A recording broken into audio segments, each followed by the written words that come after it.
આ છે અમારા ગામ તરફ જવાનો રસ્તો ને કંઈક આવો નજારો છે।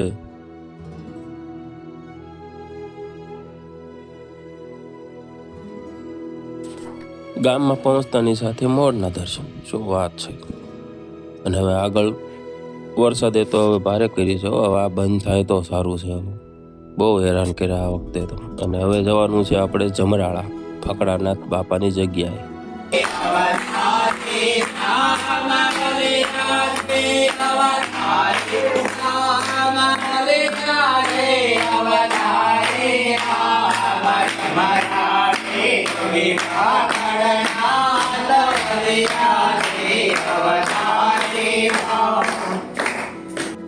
આરતીનો લાવો લઈને અમે આવી ગયા પછી પ્રસાદી લેવા।